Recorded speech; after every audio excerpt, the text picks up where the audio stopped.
কোশান জিয়া না বড় লোক হমো 2-4টা দেশি আসা সকালবেলা হাত পাও টিপা ঘুম ভাঙা দেয় আনা বেডটি দিবে। তাছাড়া সকালবেলা ঘুমোর থেকে ওঠার আগে কাজ রেডি হয়ে বসে থাকে, কাম কাজ করতে করতে দ্বিতীয় বিশ্বযুদ্ধ তৃতীয় বিশ্বযুদ্ধ সবকিছু শেষ করে আসনো শোরুমে। ও মা আসা দেখি একটা ইনভাইটেশন কার্ড, প্রথমে ভাবনু কারো বিয়ার, তারপরে দেখলাম না এটা একটা কলেজের কার্ড। দেখে তো আমার খুবই ভালো লাগলো যে আমি অনেক বড় হয়ে গেছে, এখন আমার কাছে ও কার্ড চলে আসে। এর মধ্যে আমার পাশে একটা ল্যাপটপের শোরুম ওপেন হচ্ছে, তাহলে কদিনই এখন আমার কাছে মোবাইল কিনবে আসলে তোমরা এখন ল্যাপটপও পেয়ে যাবেন। ওই দে গোলাপি শার্ট পরা আর অফ হোয়াইট প্যান্ট পরা যে লোকে দিচ্ছেন, এই ভদ্র লোকটা হলো এই মার্কেটের ম্যানেজার। তার মতো এত অনেস্ট মানুষ আমি আর দেখিনি গো। এত এত এত ভালো একটা মানুষ, এত ভদ্র একটা মানুষ কোয়ার ভাষা নাই। ইঞ্জিনিয়ার সাহেব তো আসেনি, ইঞ্জিনিয়ার সাহেব হলো আমার পছন্দের আর একটা মানুষ। যাই হোক, ওরা আমাকে যে খাবারটা দিতে সেটা গপ গপ গপ গপ করে খাচ্ছি। এর মধ্যে বিলির বাচ্চা হাজির, মানে আমার বন্ধুই আমাকে কয় বিলির বাচ্চা। যেটা কয় লাড্ডু খা বন্ধু, তুই খাস না, তুই যে মতো তুই খাই আর কি করবি, মিষ্টির লাল বেশি মতো খাই।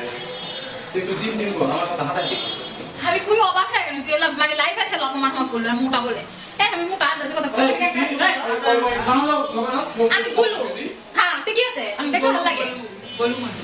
আর আমি তো কালা কেবল কত সাধারণ না, তুই নিজে কথা কত তো বাটা সেটা তো করছিস না, তুই বাটা লাও তোমাকে কাছে আমি বিচার দিন আমার বন্ধুর কি আমাকে মোটা করাটা সাজে। আর সবাই কই কো বন্ধুর কাছে আমি মোটা হলে কি আর চিকনা হলে কি। আর এই পেন্সিল হিল পরে আমি যত জোরে জোরে হাঁটি নগর সবাই খেলে আমার দিকে টাকা থাকে, কই আপা পেন্সিল হিল পরে মানুষ এত জোরে জোরে হাঁটে, আমরা তো মর্নিং ওয়ার্কে এত জোরে হাঁটি না। ভাই আমি সবই পারি। তারপরে আনো আমার এই গীতাঞ্জলির শোরুমে আমার বন্ধুর খুব শখ হচ্ছে আমার শোরুমটা দেখবে, ভিজিট করবে, কোনটা কোন ভুল হচ্ছে না হচ্ছে সেটা দেখবে। বন্ধু বান্ধবের নতুন একটা জিনিস হলে সবারই খুব আনন্দ লাগে। তো যাই হোক, গীতাঞ্জলির উপরতলা আমার যে নতুন শোরুম সেটার কাজ হচ্ছে, এটি আনো কালারে কাজ চলতেছে, সেগুলো আমরা দেখবো। আমার বন্ধু আনা কিবা কিবা দেখলো, তোমরা না কমেন্টে লিখে কিন্তু আমার শোরুমটা কেঙ্কা লাগছে আর কে কে আসবেন সেটাও কিন্তু আমাকে কয়ে দিও। আর আমি যে টি শার্ট প্যান্ট পরে আছি এগুলো আমার পেজের কিন্তু এটা বিক্রি যোগ্য, এটা আমার খুব ভালো লাগছে তাই আমি নিজে পড়েছি। ওর থেকে আমি দ্রুত বের হয়ে এখন যাইতে আমার মোবাইলের শোরুমের দিকে। ওর থেকে আবার কল আসছিল, একটা কাস্টমার আসছে মোবাইল নিবে, হামাক স্যার আবার কেউ নিবে না। যারা যারা মোবাইলের শোরুমের লোকেশন চান ওই যে ইসলামী ব্যাংকের নিচতলায় যায় দেখবেন রিয়েলমি শোরুম আছে।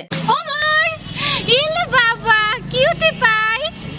আর ওমর শোনা বাচ্চাটার সাথে দেখা সাক্ষাৎ শেষ করে এখন চলে আনো আমার শোরুমে। আসা না গান বাজাচ্ছি, গান শুনতে আমার খুবই ভালো লাগে, কিন্তু এখন সময়ের অভাবে সেটা হয় না। আর খাচ্ছি এখন লেবুর জুস, দেখে মনে হচ্ছে কি সৎ। ওরে বু, এটা যদি একবার খান আর দুইবার খাবেন না, গলা টলা পেটের সবকিছু তিতো হয়ে যাবে। বিশ্বাস না হলে একটা লেবু সকালবেলা চকচক করে কেটে পানি দিয়ে ডুবে তুবে আর বিকালবেলা খাবেন, দেখবেন ক্যাঙ্কা হয়। মনে হলো না বাড়ির যায় সকাল থেকে কিন্তু লেবুর জুসই খেয়েছে, আর কিছু খাওয়া হয় না। আর ওদিকে খেয়েছি বাদাম, তাড়াতাড়ি করে চলে আসনো খাতে। অথকুরু এর মধ্যে তো শোরুম ওপেনিং এর জন্য আমি একটা সিঙ্গারা খেয়েছি আর অর্ধেক লাড্ডু খেয়েছিলাম। আসে এখন আমার হেলদি ফুড যেটা খেতে হবে সেটা খামো। দেখো তোমরা আমি কিছু না খায়াও কত মোটা, আল্লাহর কত রহমত আর আমি কত সুখী। আর আমার মাও প্রতিদিন আমার নামে খাবার পাঠাতে পাঠাতে পাঠাতে পাঠাতে টিফিন বাটি ভরে যায়। মানে টোটাল সারাদিন আজকে আমি যেটা খাইছি সেটা হলো সকালবেলা বাদাম খাইছি একটু, তারপরে খাইছি সিঙ্গারা অর্ধেক লাড্ডু, আর এদিকে নাশা খানো মুড়ির সাথে তরকারি। এই হলো আমার সারাদিনের খাওয়া। তারপরে আমি মোটা হয়ে যাবো। এরপরে আবারও সে কাম থাল বাসন মাজো, আর এখন দুধ আর ডিম খেতে হবে। শোনো, ব্যস্ত থাকতে হলে শরীরের মিচ্ছি না যত্ন করতে হবে। আমি অনেক ব্যস্ত থাকি, এই সেই নিজের কোনো যত্ন নিতে পারি না, ঠিক আছে, কিন্তু প্রতিদিন আমি একটা করে লেবু, এক গ্লাস দুধ, হরলিক্স দিয়ে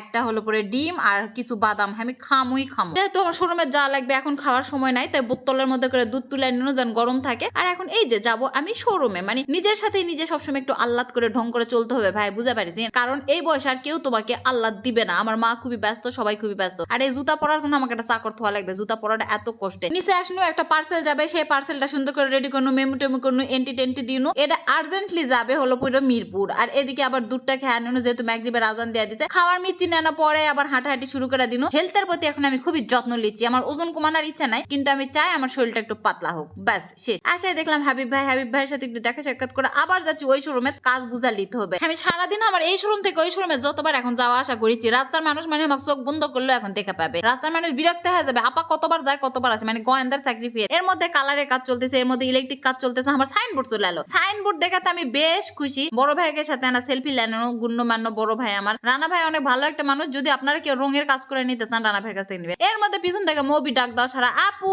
এই চুড়িটা আমি আবার মৌবি গিফট করছিলাম, ওটা আবার দেখালো। যাই হোক, গিফটের জিনিস কেউ পরে থাকলে দেখতে ভালোই লাগে। আর হামাক দেখো সকালবেলা সম্পূর্ণ কাজটাম শেষ করে 9টার সময় বের হয়েছি, তা চোখ মুখের কি গ্লেজ। এদিকে এসে পিতিক থেকে আবার গেটটা খুলে আনেনো, আর মাও খাবার পাঠাচ্ছে, সেগুলো ওটি তালা বন্ধ ছিল, মনে ছিল না। লিয়াটি এখন যাবো আমার বাসা। আর ভিডিও কিন্তু এটি শেষ হলো, আমার কাজকর্ম এটি শেষ হলো। এভাবে রাতে 2টা পর্যন্ত আমার চলতেই থাকে। আজকের ভিডিও এত পর্যন্তই। আল্লাহ হাফেজ।